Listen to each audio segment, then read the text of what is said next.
right. Welcome and namaste. We are here. It is Wellness Wednesday, a perfect day for mindfulness, especially in the metaverse.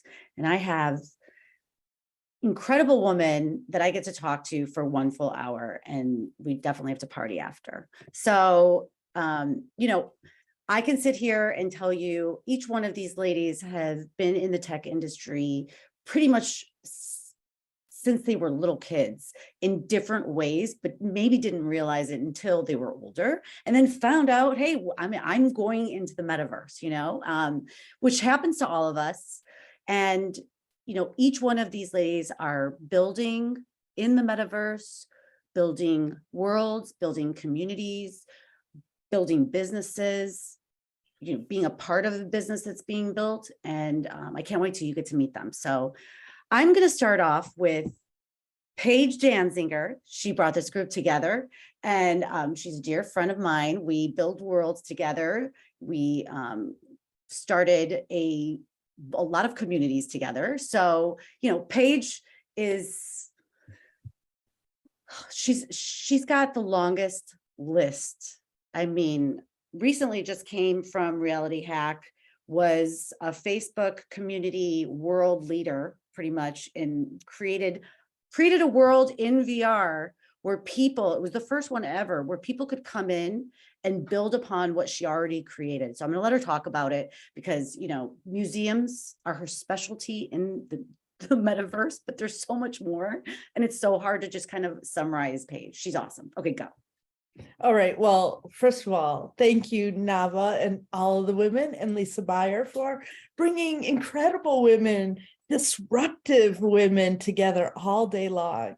And Nava, come on. It's you who taught me my first script. You're the one who built the first community world. Remember, Heart of the Community? You invited all of our pre-alpha community creator friends to come in and share a bit about our world in a central town square park. It was so fun. This set the tone. Although I was already building the museum, Horizon Art Museum and Better World Museum, both were going to be participatory. It's your initiative that built world building power together. And I loved, one of our favorite projects was Wonderful Wednesday. Oh, that was shared a podcast together. The first Horizon podcast together. And this was way before the beta program opened up. So, and really you pioneered doing this in Facebook spaces and an alt space by interviewing people with the VR Hive. Oh yes, shout out to Vivian, right? Yeah, Vivian Chasson, who really actually, I was listening to her podcast one day and I'm like, I need to get way more into VR. So truly, we're all here, and I have the honor of bringing us all together because a generation of female disruptors and leader, way before my time, I started in like 2015, that laid the foundation and groundwork before our generation. Mm-hmm. So thanks to the women who came before us, the ones who were the first women, the only woman in their computer science or engineering classes, or the first only woman in their program for robotics or other immersive technology that paved our way here. I'm the founder of Better World Museum, Horizon Art Museum, Women in Horizon, and an all-around pioneer leader in connecting with women in the VR space. Mm-hmm. I am co-founding with my partner, Lisa Quackenbush, who's here today, Dynamite Labs. We're a metaverse production and consultancy group that, we're blowing shit up in the metaverse. Yeah. Yeah, right. Talk about being disruptive. So we are a company that prioritizes women, diverse, and initiatives for good. Wow. That's mind-blowing. So I'm excited to hear more about that later. I'm going to go on to Linda Chiavarelli. Actually, one of my best guy friends, his name is Mike Chiavarelli. And I was like, is there any connection? He's like, not everybody. There's a lot of other Chiavarellis, Nava. So Linda Chiavarelli, creator of House VR Calls. Why don't you talk a little bit about your business and how you created it and your background? Sure. Yeah. First of all, Nava, thank you so much. I don't know your cousin, but there are a lot of Civarellis. My husband's family, they say Civarelli. It's Oh, okay. technically Chavarelli, but we say Civarelli. So, you know, I'm interested to hear about your friend. It's really an honor to be here, and to be presenting and a part of this panel today. I am a relative newcomer to the space. I've been a physician, a practicing physician for almost 20 years. And I recently was introduced to immersive technology, and really sort of starting to understand the potential for using immersive technology specifically in patient education. That's what we're working on at House Call VR. So in immersive technology, there is just a tremendous amount of effort and innovation that's happening in the medical space, everywhere from simulation and training to direct therapy. And I mean, it's really, really fantastic what's happening there. And I'm sure, some of your other panelists, in particular, Yulia, could speak even more to that about all the things that are happening. What we're working on specifically is using immersive technology in patient education. So as a physician for almost 20 years, it's 20 years in this June, but anyway, very exciting. I really see what happens when people don't understand their health and the downstream effects. You know, we've all unfortunately have an experience where we go to the healthcare provider and we leave with a lot of unanswered questions and maybe a brochure.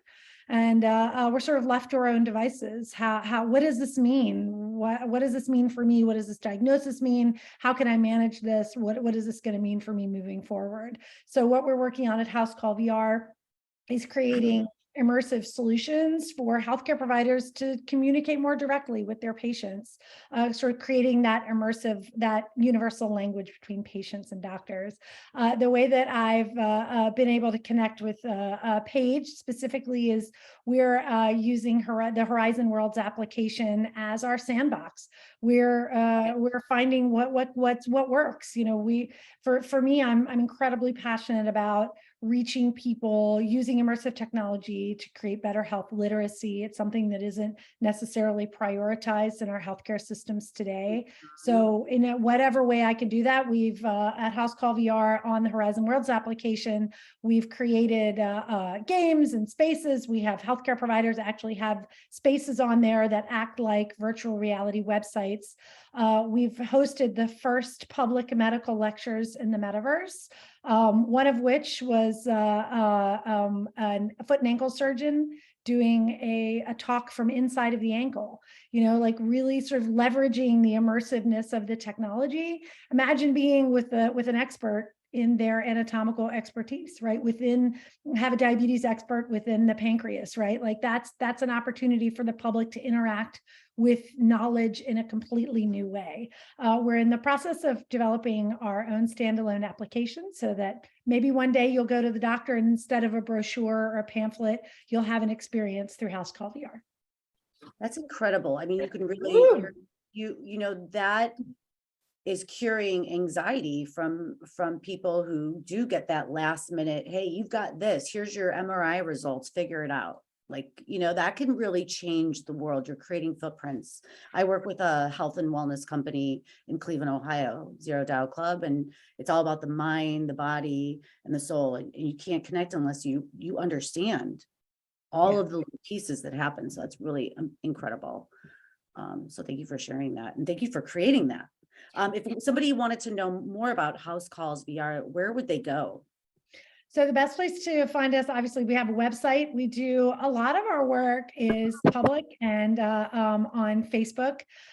We just had a lecture last week where we had a cosmetic surgeon doing a talk from inside of the metaverse, and we're continuing to produce those. That's probably the best way to find us on all the socials, Instagram, YouTube, and all of that. Okay, great. I took a snapshot of your website earlier this week and I Oh, love them. cool. Very cool.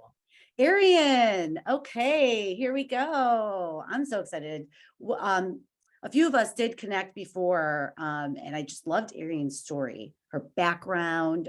She's actually the example of, what we are in VR as early adopters. It's not the easiest to be an early adopter and really breaking ground, but there's Yes. technology in her background. So I know you're doing community and building in Horizon, and you have some exciting things coming up that I don't know if you can talk about yet, but why don't you tell us a little bit about your name, Fiki, right? Well, sure. So I come from, thank you, Nava. First of all, thank you so much for organizing and leading us as this dynamic crew that we are, so that we can use our voices, which is a great tool to be disruptive and change makers and inspire other women and their allies to make the necessary decisions and changes to push the envelope forward in technology. It's incredibly important. And there's no slow to it. It's all the way. We got to be dialed up to 100, 150, flying at the speed of light. That's how we do this. And that's why being disruptive is really important. So I do have a pretty interesting background. I can share with you, I remember, being 10, 11 years old and sitting in my household. I was raised with a Java developer before all the things we know today. And he actually created a lot of the things that we use every day with his team, and somebody that I call Dad. So this was a common language in my household, the Internet of Things. And we've always had kitchen table talk about technology and where it's going and how it's going to solve our everyday problems and business problems, how we can use technology to solve everyday business problems as well. So I had a lot of exposure, and that path for me wasn't right away. I took a different route and I went into education, and I worked in higher education for the last 20 years. And in between, when I was growing my family, I'm a mom of 3 boys. My oldest is serving this great nation in the Army currently. And while I was raising my family, I took time and consulted in the healthcare industry, which kind of came up interesting enough. I've talked to Dr. C about that. And I've also done consulting in other areas for small businesses. And so it all kind of brought me to this place where I've always been very empowered by the technology movement and working in higher education with students in technology, with students in art, with students in healthcare. And so you learn a lot about the pulse on the streets and what's happening. And so for me, it's been really ingrained in who I am. So the natural transition to this, as we've made huge progress and through Horizon Worlds, which made everyday access incredible, has just been very natural for me. And so what I found is I've been building great relationships and helping with initiatives and community development and networking. It's really exciting. And so a couple things without too much detail that I'm working on are the first career fair in the metaverse, bringing women and their allies into the industry. I'm also working on building some projects in education to make, on a world scale, it accessible to do training and technology training for everyone, anywhere. And so it shouldn't be only restricted to 4-year universities and state schools and things of that nature. So we want to try and build a program that makes access for everyone, which falls into the SDGs set by the UN, right? So I'm working on quite a few projects there, but I'm very passionate, and I've come across Paige, and we've been able to collaborate, and she has been an incredible support system. And so wherever I can fill in the blanks to help empower women and their allies, that's what I'm here for. Oh, thanks, Paige. Amazing, amazing. Thank you so much for sharing that one. So, moving on to our next guest, Yulia Barakova. I love her name. I always say it like I was practicing it. So Yulia is a metaverse business strategist at Accenture, which is one of my favorite brands. It is a woman CEO who leads that company and is, I think, the first to have VR, like first non-VR company to buy VR headsets for new hires during the pandemic and really understand connection and what VR, the presence of VR. So I thought that was one of the best. It's just a shout out to Accenture. But also she's got a lot of fun facts. She is PowerPoint animation queen. I mean, you got to check out her YouTube channel. I was like, I got lost in a rabbit hole for a while. But Yulia, why don't you tell us a little bit about your background? Sure, happy to do it. And thank you for the intro. And by the way, Nava, I love your lipstick filters. I see you've been playing around with them a little bit. It's switching up. It's the tech I issue. love it. Oh, I thought you were like changing them based on the mood or something. I was actually trying to do that myself. And I'm like, hey, this is disabled for me. I feel strange without my digital makeup. But anyway, so thanks for the intro and super excited to be here with you all. Indeed, we at Accenture have, we've been making massive investments into the metaverse. Like in 2013, we said, every business is going to be a digital business. And we had clients be like, are you sure about that? Well, my business doesn't really need that. And so we had some skepticism that we were working through. And then last year, we and Julie, as you mentioned, Nava, we put a stake in the ground and we said every business is going to be a metaverse business. And we have made investments, 60,000 headsets that we bought. We have the largest enterprise metaverse. And so we actually kind of put our money where our mouth is and actually practice in some of our virtual spaces in alt space, and then hopefully soon to be mesh at some point. So it's something that we've been experimenting with, and you can see Julie actually was on CNBC today talking about this from Davos, so can get some fresh insights there. But just rewinding back to my personal journey, I mean, it is incredible the fact that I'm at Accenture and having these conversations with clients about where the metaverse is going and kind of how they can apply metaverse technologies from XR to blockchain in their business. It's incredible considering that when I was little, unlike many of you, I didn't really consider myself a quote unquote technology person. I always loved kind of creative animation and like filmmaking. I used to take my little McDonald's Happy Meal toys and make stop motion video animations with them. And so I would turn that in as assignments, which was pretty new at the time. Like very few people, actually nobody was doing it, at least in my classes at the time, but I never really thought of myself as a tech person until, as Nava mentioned, I started playing around with PowerPoint animations, and I realized that you could actually do some really amazing stuff if you just kind of start stacking those animations on top of each other. And then from there, I joined the Microsoft MVP program, which is kind of a lead user program. And then from there, I realized, well, what's next in communication? XR. And so then I started working through alt space, doing some talks at conferences and that kind of thing. And then I just started getting more and more obsessed, got into the Web3 world now. And I'm just absolutely honored to be here with all of you, because I never thought that I could ever be in a space with all of these incredible women. So thank you. And just really excited to just share the space with you all. Thank you so much. And then next up, Jacqueline. Did I say that correctly? Hi, a degree. Yes, I can hear you. You have a degree in natural sciences, which really. Okay, I've had. I could just talk for you. So Jacqueline has a degree in natural science. She is an artist that has globally had many art submissions. I'm sure once we can get the audio kind of worked out, she can tell you a little bit more, because I was really interested to hear a little bit about how the natural science and art kind of, and the business side of things kind of all flow together for her. So, but yeah, so we'll move So on to she's Rebecca. Indiana Jones, pretty much. Let me see if is the audio working?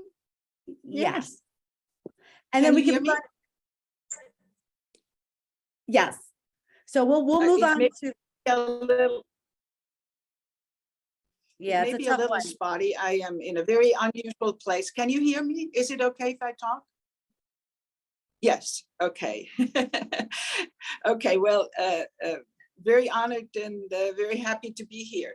It was quite a journey. I'm in a very unusual place. I'm on the 32nd floor of a bank, not my normal place. And so talking about reality or virtual reality, I'm a little bit in a different reality here, which makes it particularly interesting to talk to you. So I didn't get everybody's introduction, but really awesome. I mean, I'm probably a little ill-placed here because you are all these fabulous women who make this work, right? Who make VR work, make all this, the technology and, the application of it work. I'm a little bit on the other side, right? As an artist, I keep thinking behind the realities that we are, are we really thinking about the right reality? But to get to your question, and are you Naya? Did I get this right, Naya? Nava, yes. Okay, Nava. Okay, sorry about that. Oh, I get that question. The question: how does art and science, even thrive together, and business? And I have a very simple answer. There's not much difference. I mean, on all ends, you need to think creatively, and you need to think outside the box. If you want to be a scientist that does something significant, you cannot do what everybody else is doing, right? As an artist, it's the same thing. So again and again, we are in a place where we have to think from behind things, see if we get a different angle. And so that's that doesn't, whether you do business or VR or whatever, or if you're an artist, it is the same. absolutely. Thank you. That was a great intro. I can't wait to hear more. So we're going to move on to Rebecca Orlov. Yes. Hello, everyone. Okay. Hi. Yes, epic play date. Let's do it. Yes. Nava, I need your makeup filter. That is amazing moment. I love it. And I love that we're both BB holders and Lisa as well. Alignment right away. Yeah. So thank you so much for having me, including me, Paige, of course, and Stacy Quackenbush, the ladies leading Dynamite Labs. I am here by way of these two wonderful people. And I am so blown away by your introductions. And I feel like we need to have an offline like dinner or cocktail hour every week. So can we make that happen too? Or just in the metaverse? We can deliver to our homes. But no, I'm Rebecca Orlov and I'm the founder of Epic Playdate. We are a creative studio bridging brands to Web3 with a focus on that. So we create visual narratives by way of website design and builds, brand building, strategic positioning, immersive deck experiences, tonality suites for SMS, email, and social channels, which are initially the 5 steps before you even post. And we also introduce what we call Brand 3. It's a suite of services that apply to how we are living our lives now, which include, of course, the blockchain. And I come at the mindfulness and wellness experience from an interesting lens as a career advertising and marketing person. I had the wonderful opportunity of being the in-house marketing director for a health plan. So I was able to see this a few years ago. And as the layperson, as a non-clinical professional, I think it was a smart choice to use a non-clinical professional to relay important messaging, to really help. In this case, it was a population of 40,000 educators step into their healthcare and what that really means. It also gave me personal and professional really eye-opening experience into the challenges that healthcare has in real life and truly how Web3 applications and experiences can make this more meaningful for people. We're paralyzed by healthcare experiences. And I think that so many people, everyone on this Zoom today, are leading charges to help people step into it. So I'm so grateful to be here. Yulia, I know we were just chatting briefly. I think Accenture is really amazing. I just mentioned that they were spotlighted in the Wharton's Business in the Metaverse Economy course, which I took in the fall in their first cohort.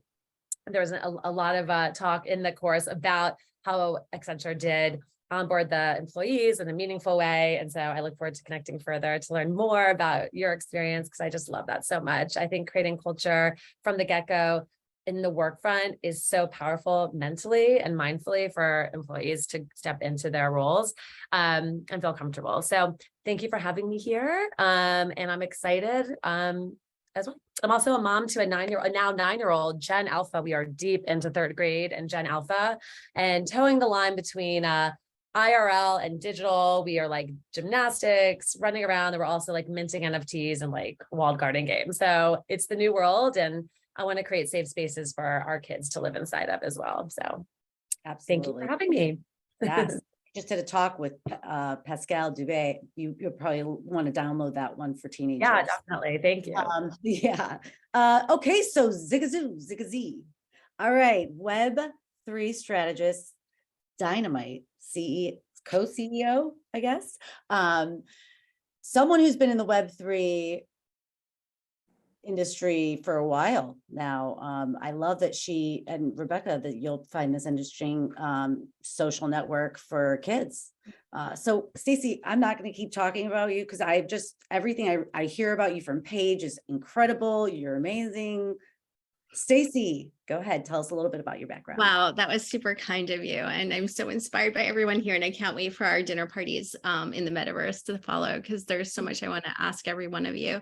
Yeah, I totally related to what Jacqueline had to say earlier about art and science.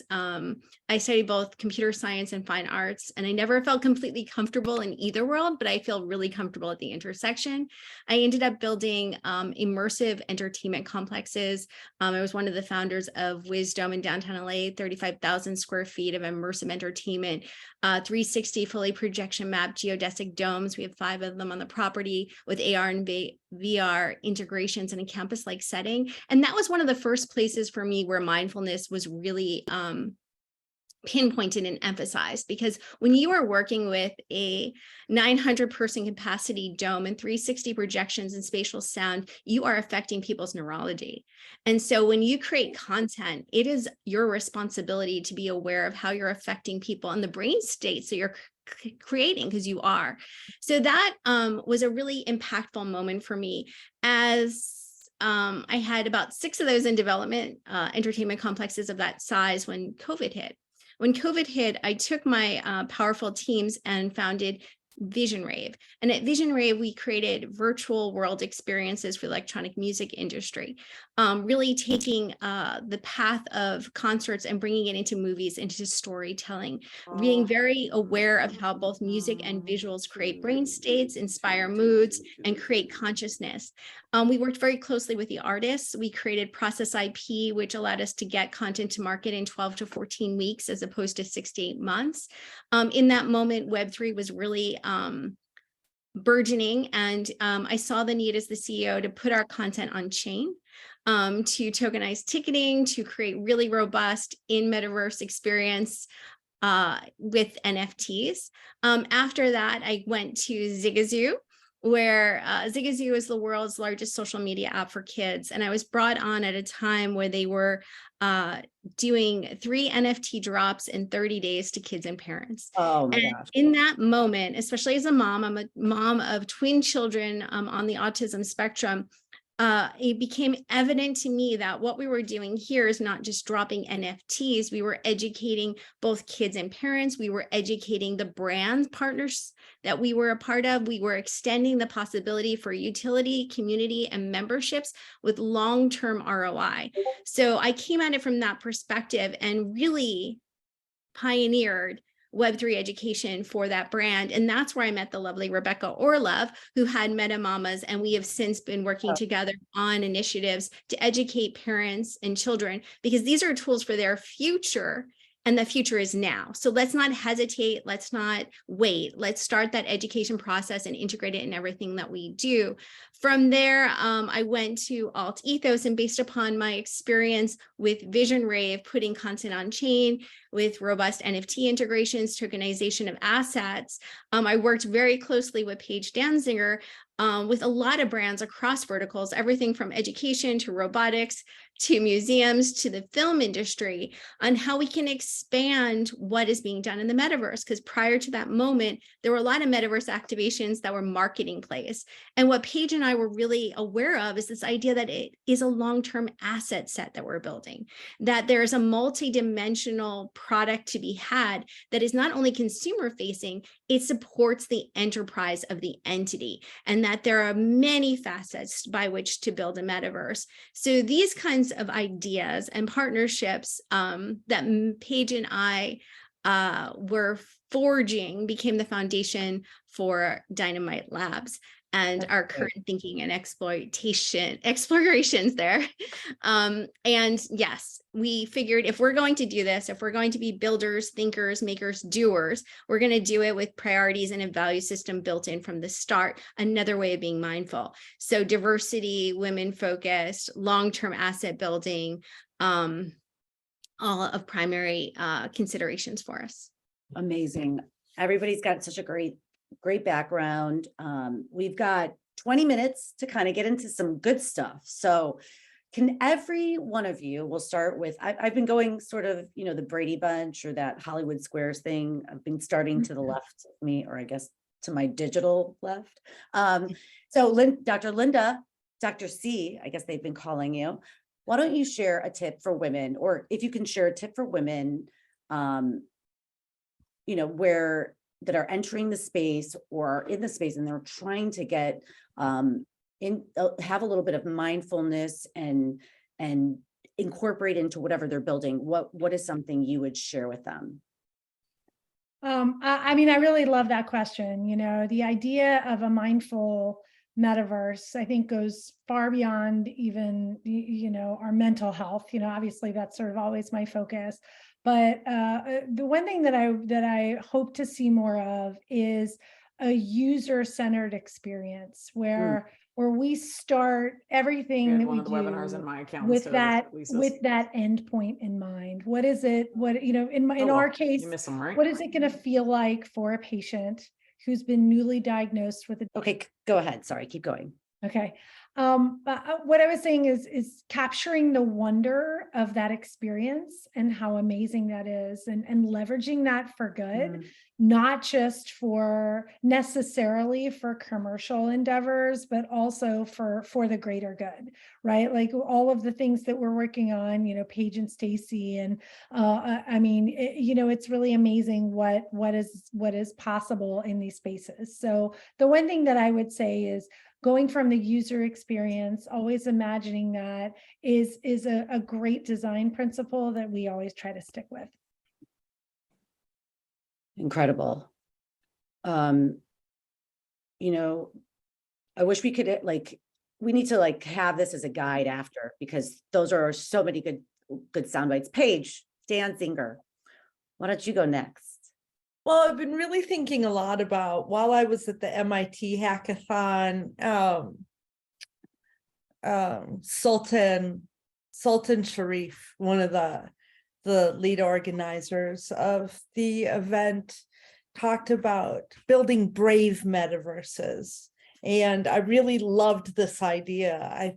I don't necessarily think that it's an either safe or brave metaverse, that there's totally I've just been thinking a lot about the dichotomy and the partnership between safety and brave spaces, because as we navigate life in the real world that is not so safe, one needs to be brave through it, and that bravery creates more safety for more people. The more we walk together with the idea of brave, safe, right? As we build together this, I really believe that it can create more pathways for more inclusion, more diverse voices, and the safety and the bravery will be built into the experiences and the opportunities. Each world,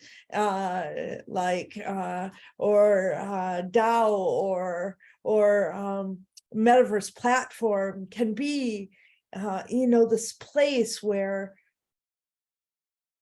people are able to build and create in the services, the financial revenue streams, the pathways for sharing voices that we deserve, especially as women, diverse people, and on the LGBTQ plus TI beautiful rainbow spectrum. That the metaverse is an opportunity for creating not just a better world in and through the metaverse, but in our direct lives as well. And this building a better way, this is impacting, our, not just our 7 generations forward, but as Sultan Sharif reminded and talked about on Martin Luther King Day this week, that this is repairing 7 generations back, right? So when we use our voices and we create these platforms for bravery and safely being brave to be our true selves and build the worlds we deserve, that we're truly, we're doing this mindful dance that is truly healing 7 generations back and laying the foundation of disruptive power and being bold for the next 7 generations. Ooh, being bold. Okay, the fortune favors the bold. I love it. Those safe spaces and brave spaces it's so important to think about that. It's just, you don't have that checklist because everything's so new. Right. Well, they're a dance together. You really, they have to go together, right? It might look like the robot Or the gritty. I love it. All right, Yulia, you're up next. Share a tip for our audience where they can really incorporate as they're building or, stepping in what mindfulness is in the metaverse, or any tips to create it. Sure. So I'm going to kind of build on what Dr. C said earlier and talk about, the user experience, because one of the things that I notice a lot in working with business leaders is that there's a lot of kind of theoretical talk about experiences and thinking about different spaces. But the thing that I always encourage people to do is actually get yourself in the spaces. And so, it's probably not as much of an issue with this community, but when I talk to our clients, I always say, all right, let's actually go explore a space. Like, I drag them into a headset, or sometimes they're very excited to do it, but we always say, get a headset on if we're going VR, or if we're going PC, but let's just actually see what some experiences are like. Because one of the things that I noticed is there's a lot of press releases out there that are like, oh, like so-and-so is the first whatever in the metaverse, like across industries. And I actually see this with Decentraland spaces in particular. And I think Decentraland is a great platform. Nothing against Decentraland, but it seems to be, that is one that I see this happening with a lot in particular, is you have press releases that come out like, hey, it's for, first whatever in the metaverse. But then you actually try to go there and there's no coordinates. And then you're like, okay, how do I actually get in here? And then you think, did the person who created the press release has that person even visited the space? Like, how many of the people who work in this company have actually visited the space? And so, like, sometimes it takes like I mean, one time it took me like 45 minutes to find a space. Like I actually had to like Google, creatively Google, and I finally found it on one LinkedIn post where the actual coordinates were. So I mean, that's kind of an extreme example, but kind of really understanding, like if you're building a space, have, you know, as many testers of the space as possible, you know, especially outside of the industry or kind of outside of the experts, because they're going to be able to tell you, is it even findable? Like, how easy is it to access? Like, what are some of those traps along the way? And that's almost kind of a precursor to mindfulness, because if you're tearing your hair out just getting into a place, I mean, that you can't really achieve mindfulness when you're there. So I think that's a great point. Paige, you did a really good job of that. I've got Paige's museum, little couple pictures of it, really creating coordinates and even doors to other specific, you know, collections of art. And I guess we should get into Jacqueline's art, because would love to hear if can you hear us, Jacqueline? Yes, I can. Mhm. Okay, but you know, how is building in the metaverse or creating art, how can people think for mindfulness or for wellness? Okay, I'm not sure I'm the right person to answer that question. Because let me say this: listening to y'all is just beautiful. It's amazing. I mean, talking about bold, you guys are bold. You know, you're doing it scared, and you're awesome, right? I mean, for that. And I also think I have to update my lingo, because there's some things. I was listening to Stacy very intently. There's some things you say I have no idea who this is and what you're doing. So I will do some more work on that. Mindfulness is very specific, and I see that you deal with this, but my aspect, my thinking about virtual reality and the metaverse is a little different. As an artist, I take the angle with any new technology, what is the transformative power of it, or potential? Right? Because I did a little project in VR, which is building a gallery, really awesome gallery space where artists and galleries can exhibit their work, etc. But that's not really transformative. This is just basically simulating something we already have, right? Simulating a world we already have. So my aspect, my approach to it is, where are the nodules? Where is the potential where we can actually image something that's truly transformative, that truly makes a difference? So, you know, to your question about mindfulness, yeah, sure, we all should be, because not everything that humanity can do is the right thing to do. So I think as thinking people, this is where we need to also go and say, well, that's where you're all going. Believe me, I'm not trying to tell you what you need to do. I'm the last person. I'm talking to myself. I have to always rethink, well, is it the right thing? Are we going the right way for future generations and for the future? You know, what kind of future are we building? So that's where my head is. And, you know, occasionally I talk to this Dr. Civarelli once in a while on the phone. She's my daughter. That's and my mom. Okay. I didn't know that. reveal. Yes. So we talk once in a while.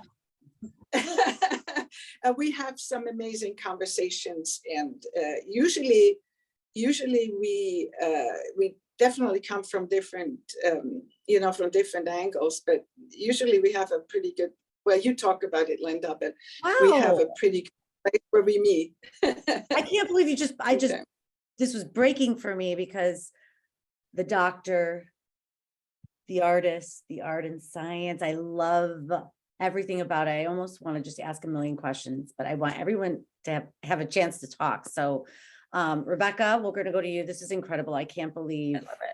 I want to know more. Nava, I love your frequency. It's amazing, like palpable. It's like so sweet. And I love the relationship story too. So great. I mean, listen, bringing mindfulness, I think it has to be more comfortable experiences. I think people are unsure of, skeptical, and therefore, what's that root emotion? Scared, right? They're fearful of something they don't know. There's not enough intention. We were just chatting about that. Yulia, I love your points. I mean, I like the 4 agreements, be impeccable with your word, right? So if you're going to drive someone, one person, 1,000 people, 10,000 people, 1,000,000 people, if you want to drive them somewhere, it's done pretty meaningfully and mostly in best practices today. Why wouldn't that not extend to Web3, which, by the way, we're in Web3. Web3 is just a space of time. It's undefined. We don't know when it will stop, but we're in it now, where I believe it's just technology, blockchain will either shift or evolve so significantly, it will change how we live our lives. I mean, we're on this amazing Zoom right now. This would not have happened 20 years ago, but we now are conditioned through behavior to do this in a meaningful way. So as we enter the metaverse spaces and builders right on this Zoom right here, and artists creating, making sure that you're being impeccable with bringing your first 100 customers or guests or users or whomever, making sure that when they get there, not only is experience meaningful, so deliberate and intentional, but then continuing that. So a big miss right now is, where's the evergreen experience? Like, you brought me here and I'm here, and then you're a lot of brands, I'm saying, because I'm in the space and I am the customer and the consumer buying these NFT experiences. I'm now in the mix here. I have skin in the game. I'm now in your metaverse space. I'm in your virtual world, or I'm in this community. Where did you go? I came here. So that is, that deliberate awareness, that intention is lacking a bit across the board. There are specific examples. I say some brands have failed well. They're new to this too, but hey, we're living today. Best practices should still apply, not just marketing, not just branding, but kindness, relationships, culture. These are all things that happen now, and they should happen in the metaverse and these persistent worlds. So Absolutely. 100%. Arian, you're up next. We've got about 5 more minutes left. I can't believe how fast this went. Yes. Oh my gosh. So much to say here. I feel there's just such a great feeling right now inside me that we have all these incredible gals here.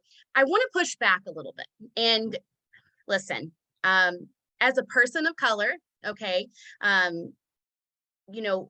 I always think that we have to advocate for those individuals who maybe not have the same opportunity. And there's a lot of summation and there's a lot of, talk in this new space. We all know that. We hear the terms and being thrown out there, but the meaning, and you've said this, and I want to say that Paige touched on this, and then Jacqueline, you also started to kind of go into this space, but really making sure that we're moving meaningfully and not just going with the groove. And I think there's the safe space we're in, we've created to not push the boundary, but we have to get a little uncomfortable to really be the change makers, to see the change we really want. And I think that's where Artist Here is kind of coming in. It has to be meaningful. It has to actually make an impact. We all are in this new space, so it's easy to stay in our comfort zone, but truly looking for resources and advocating for each other in a way that makes a change that we really want to see. And so not to, I guess you could say, do it afraid, right? I think you said something like that, Artist Here, when you were mentioning not do it afraid, but you said something to that effect. But I think being transformative really comes into play with that. And so really finding the challenges that we think are meaningful, and then applying our best practices that we've all shared today to see a change, and using this as a resource. Because even as I look around on this call, it's not super diverse without regard to just being women, right? Not that's just being women. That's not the right way to say it, but it isn't super diverse. And the people that I see every day and I interact with are incredible artists. They're incredible business people. They're looking for a way in this new space to really stand out. And I think that if, we advocate for each other and we use each other as inspiration and mentors, we can really make a difference. There's a couple of things. No, it's really meaningful for me. Yeah. Oh, I Coming love from a, that. I yeah, love my, that. That's, my father is an immigrant, and my mother, he came to this country. My mother was a pageant queen from Southern Illinois who went back to college with 4 children at 40 years old and has an MBA. And my dad created a business in a new space, you know, as a scientist. And so I feel like I'm a product of all the things. And you can't imagine what you can do to inspire people. And everything you guys are doing is so meaningful. So really use your superpower for good, because if not, it's not really a superpower. You know what I mean, Jelly Bean? Woo. 100%. Right. I Woo. agree with that for sure. I mean, the first time I ever experienced mindfulness in VR was with Paige when we were with Flutter, and then also Lisa Beyer used to do it in Alt Space. She used to teach yoga, the creator of this event. So Stacy. You're up. Yeah, I'm trying to piggyback on what Ariane said. I think Great. that as pioneers in technology and in business technology, we should use our creative strategies to make a difference. And I would encourage everyone in this space to have something a bit philanthropic that warms their heart and builds for a better good. For me, you know, as I mentioned, I've got 2 kids on the autism spectrum, and lost my mom to Alzheimer's this year. And it really drove home the idea that these technologies are underutilized in the advancement, treating illnesses and improving quality of life, as many people, even with mental illnesses, are struggling.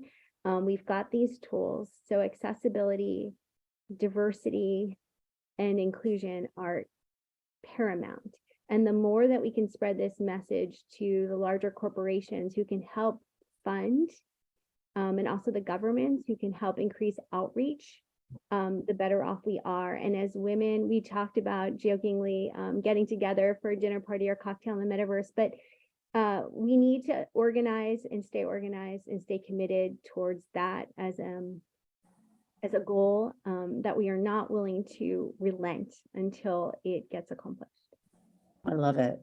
And for me, a tip I would share with people is, if you're going to create your space, it's almost like marketing, how there's personal marketing, personalized marketing. Talk to your audience and create spaces where they feel comfortable. Paige touched on that a little bit. And, you know, there's nothing wrong with having someone come in and do the meditation once a week, have, you know, what Flutter did in Horizon, and Lisa was teaching yoga in Alt Space. I work with a company, Zero Doubt Club. It's a gym that focuses on mind, body, and soul. So, you know, if you can incorporate some of the things that you're doing IRL to offline into these worlds, you can help people wherever they are. So, you know, I think that's a big statement that we're all saying in different ways. And I feel like we've just built our own community here, and we need to be advocates so we can pull in and empower more people to come in and build with mindfulness in mind, body, soul. But I want to thank every single one of you for all the time you've put in for Female Disruptors and for our talk. And I can't wait for our dinner party, IRL too. And, you know, it takes a lot of work to be here, and also what you're doing. It's never, some of it's never been done before, or there's no answers on Google for, but you're making it happen. And each one of you have a special light. So I can't wait to see it shine. Thanks again. Thank you so much, Nava. Bye. Ariane, Thank you so much. Stacey, Linda, Jacqueline, Rebecca, and Yulia. Thank you so much for joining me today here at Female Nice to meet you. Disruptors. There we go. Yes. So Shout thank out you. to Scarlett Arana doing great things at Unify IT. Shout out to a million women we know. That's And- right. All of them. Paige, check it. Oh, yes. Wanted to close Oh. this. This the first time you and I met in Horizon. Yeah, that was I the first mean, time we ever in met. Facebook Spaces. This Yeah. is the first time we met. It was probably 2016. And there's Eva, she got it 2017. together. Oh, yeah. Yeah. Yeah. Jacqueline, I can't believe it. I can't believe that's incredible. So we should leave the webinar. Thank you, everybody. Dynamic Thank you Lab, so much. Dynamite Thank Labs. you. Love you. Sarah. Great. Onward and upward. Bye. Bye.